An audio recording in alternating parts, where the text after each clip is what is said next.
নমস্কার, আশা করি আপনারা সবাই খুব ভালো আছেন। আজকে যে ব্লগটা নিয়ে চলে এসেছি এটা কোনো ট্র্যাভেল ব্লগ নয়, এটা আমার বাড়ির বাগানটা আজকে আপনাদের একটু ঘুরে দেখাবো। আমি এখন ছাদে আছি, তো ছাদ থেকে বাড়ির নিচটা দেখা যাচ্ছে। আর এখানে দেখুন লাউ গাছ হয়েছে আমাদের খুব সুন্দর, আর আশেপাশের বাড়িগুলো ভালো দেখা যাচ্ছে। তো কেমন লাগছে আমার বাড়ির ছাদ থেকে বাইরেটা বলুন তো? ভালো লাগছে না? এখানে চলে এসেছি নিচে আমি। এটা হচ্ছে সাদা থোকা জবার গাছ, আর এই গাছটির ফুলগুলো কিন্তু শীতকালে একদমই ফোটে না, গরম পড়লেই এদের ফোটা শুরু হয়। দেখুন কি সুন্দর গাছটা হয়েছে, আর ফুলগুলো কিন্তু খুব সুন্দর দেখতে। এটা কি ফুল বলুন তো? এটা হচ্ছে স্থলপদ্ম। এটা 5 পাতা স্থলপদ্ম, থোকাটা নয়, কিন্তু সারা বছর এই ফুলটা ফুটে থাকে। এবার চলুন আপনাদের একটু গোলাপ দেখাই আমার বাগানে। সাদা গোলাপ, লাল গোলাপ, পিঙ্ক গোলাপ, নানা ধরনের গোলাপ আছে বাগানে। এখানে দেখুন দুটো ফুল একসাথে ফুটেছে, এত সুন্দর লাগছে দেখতে, যেন দুই বোন মনে হচ্ছে। আর এখানে আরেকটা সাদা গোলাপ আছে, কিন্তু সাদারও কিন্তু ডিফারেন্ট ভ্যারাইটি থাকে। আর এই কালারটা দেখুন, বাইরেটা পিঙ্ক, ভেতরটা সাদা, দারুণ সুন্দর লাগছে দেখতে। এগুলো ফুটলে এত ভালো লাগে দেখতে।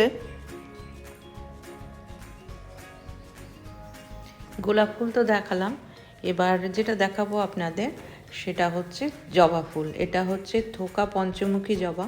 আর এই জবাগুলো দেখুন, পিঙ্ক কালারের জবাগুলো না এত ফোটে গরম পড়লেই, আর এত সুন্দর হয়। কিন্তু এগুলো সারা বছরই ফোটে, সাইজটা শীতকালে একটু ছোট থাকে, আর গরম পড়লে এদের সাইজও বড় হয়, আর কালারটাও আরও ভাইব্রেন্ট হয়ে আসে।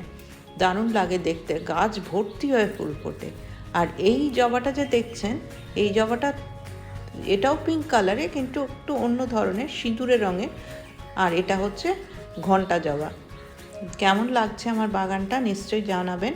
আর এই জবাটা এখনও ফোটেনি, এটা বিশাল একটা জবা ফোটে, কুড়িটা দেখেছেন কত বড়। এখানে দেখুন একটা আম গাছ লাগানো হয়েছে টবের মধ্যে, যার মুকুল এখনও আসেনি, তবে মুকুল আসতে শুরু করেছে। একটু টবে লাগানো বলে একটু সময় লাগে আসতে। আর যে কামরাঙা গাছটা আছে সেটারও ফুল আসতে শুরু করেছে, এই যে দেখছেন ফুল আসছে, দারুণ সুন্দর হয়, কামরাঙা ভর্তি হয়ে যায়। আর এই গাছটা কিন্তু খুবই ছোট কলমের গাছ। এখন আমি চলে এসেছি আমার ঠাকুর ঘরে। দেখুন এই সমস্ত ফুল যে আপনাদের দেখালাম, এই ফুল দিয়ে আমি আমার ঠাকুরের আসন সাজিয়েছি।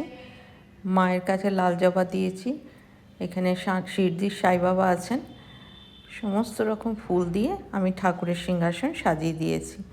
সুন্দর লাগছে বলুন তো দেখতে। আর এইখানে আমার আছে গোপাল, গোপালকে আমি সাদা ফুল দিই, দারুণ লাগছে না? নিশ্চয়ই জানাবেন। এখন সন্ধে হয়ে গেছে, আর আমি একটু রান্নাঘরে চলে এসেছি আপনাদের সঙ্গে একটা রেসিপি শেয়ার করব বলে। এখানে আমি মটরশুঁটির কচুরি তৈরি করছি, কিন্তু একটু অন্যরকমভাবে। এখানে কিন্তু পুর দিয়ে মটরশুঁটির কচুরি তৈরি করিনি। এখানে আমি ময়দাটাকে মেখে নিয়েছিলাম, সুজি, অল্প একটু সুজি দিয়ে, নুন দিয়ে, আর মটরশুঁটিটাকে পেস্ট করে নিয়েছিলাম আদা কাঁচা লঙ্কা দিয়ে, অল্প আদা আর কাঁচা লঙ্কা দিয়ে। সেই পেস্টটা দিয়ে আমি ময়দাটা মেখে নিয়েছি। প্রথমে ময়দাটাকে পেস্ট দিয়ে মেখে নিয়েছি, যখন জলের দরকার ছিল তখন সামান্য অল্প একটু জল দিয়ে আমি ময়দাটাকে যেমনভাবে লুচির ময়দা বেলে সেরকমভাবে বেলে করে নিয়েছি। তারপরে এগুলো আমি ছাঁকা তেলে ভেজে নিয়েছি। তো কেমন হয় একবার করে দেখবেন বাড়িতে। এটাতে পুর দেওয়ার ঝামেলাটা থাকে না, খুব চটপট তৈরি হয়ে যায় রান্নাটা। তো দেখুন এর কেমন ফুলছে, দেখুন খেতে কিন্তু সুস্বাদু হয়। আপনারা একবার ট্রাই করে দেখতে পারেন। কচুরির সাথে খাওয়ার জন্য বেগুন ভাজা করেছি, আর কিছু বিশেষ করিনি। প্রায় সবগুলো কচুরি আমার ভাজা হয়ে গেছে, এখন তুলে নেবো, দিয়ে তারপরে এবার সার্ভ করে দেবো।